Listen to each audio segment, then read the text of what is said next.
राजा पृथ्वीराज चौहान का नाम भारत के महावीरों में शुमार है। उनकी वीर गाथाएं आज भी राजस्थान के गलियारों में गूंजती हैं। यही वजह है कि पृथ्वीराज चौहान हमारे देश के इतिहास का चर्चित नाम है। भारत की कई ऐतिहासिक किताबों में पृथ्वीराज चौहान के बारे में आपको पढ़ने के लिए मिल जाएगा। यह तो सभी जानते हैं कि पृथ्वीराज चौहान एक वीर योद्धा थे, मगर यह बहुत कम लोग जानते हैं कि वो प्रेमी भी थे। उनकी प्रेम कहानी के चर्चे राजस्थान की लोक कथाओं और किताबों में देखने को मिल जाते हैं। आज के इस आर्टिकल में हम आपको वीर योद्धा पृथ्वीराज चौहान और रानी संयोगिता की प्रेम कहानी के बारे में बताएंगे, जो किसी फिल्म से कम नहीं थी। इस प्रेम कहानी में आपको रोमांच और इमोशन दोनों ही भरपूर मात्रा में मिलेंगे। तो देर किस बात की, आइए जानते हैं इस ऐतिहासिक लव स्टोरी के बारे में। पृथ्वीराज चौहान के बारे में तो ज्यादातर लोग जानते हैं, मगर संयोगिता के बारे में इतिहास में ज्यादा जानकारी नहीं दी गई है। आपको बता दें कि संयोगिता कन्नौज के राजा जयचंद की बेटी थी, जिनकी खूबसूरती के चर्चे दूर दूर तक हुआ करते थे। उन्हें बचपन में कांतिमती और संजुक्ता जैसे नामों से भी बुलाया जाता था। ऐसे हुई थी मोहब्बत की शुरुआत।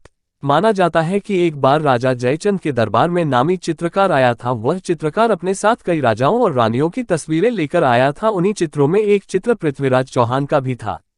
तस्वीर देखते ही संयोगिता अपना दिल हार बैठी। इसके बाद जब उस चित्रकार ने संयोगिता का चित्र पृथ्वीराज चौहान को दिखाया, तो उन्हें भी संयोगिता से प्यार हो गया। इस तरह मात्र एक तस्वीर देखकर दोनों एक दूसरे को दिल दे बैठे। हर प्रेम कहानी में एक विलन जरूर होता है। इस कहानी के विलेन राजकुमारी के पिता राजा जयचंद थे। जहां संयोगिता पृथ्वीराज चौहान पर अपना दिल हार बैठी थी, वहीं राज जयचंद उनसे नफरत करते थे। जिस वक्त पृथ्वीराज चौहान दिल्ली में शासन कर रहे थे, उस दौर में राजकुमारी संयोगिता का स्वयंवर आयोजित किया गया। इस स्वयंवर में अलग अलग राज्यों के राजाओं और राजकुमारों को बुलाया गया।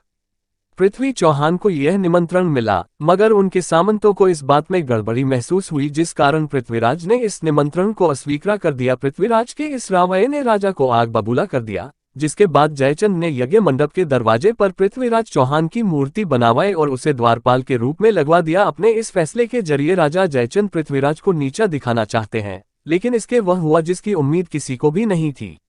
राजमहल में स्वयंवर का आयोजन किया गया।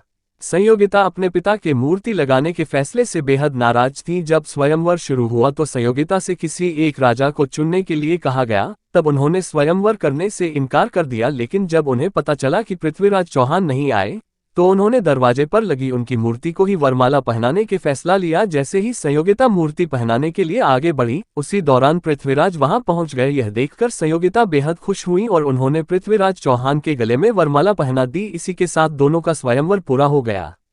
पृथ्वीराज चौहान स्वयंवर से सीधे दिल्ली चले आए। माना जाता है कि राजा जयचंद हमेशा से ही पृथ्वीराज चौहान से दुश्मनी रखते थे, जिस कारण उनसे बदला लेने के लिए राजा ने अफगान के मुस्लिम शासक मोहम्मद गोरी को पृथ्वीराज चौहान पर आक्रमण करने के लिए आमंत्रित किया था। इतिहास में हम पाते हैं कि मोहम्मद गोरी और पृथ्वीराज चौहान के बीच 17 युद्ध होते हैं, जिनमें 16 बार युद्ध में गोरी को हार का सामना करना पड़ता है। वहीं 17वें युद्ध में गोरी जीत जाता है और राजा पृथ्वीराज चौहान को बंदी बना लेता है।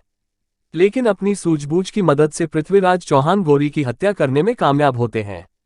तो यह थी पृथ्वीराज चौहान और संयोगिता की अमर प्रेम कहानी। आपको हमारा यह वीडियो अगर पसंद आया हो तो इसे लाइक और शेयर करें।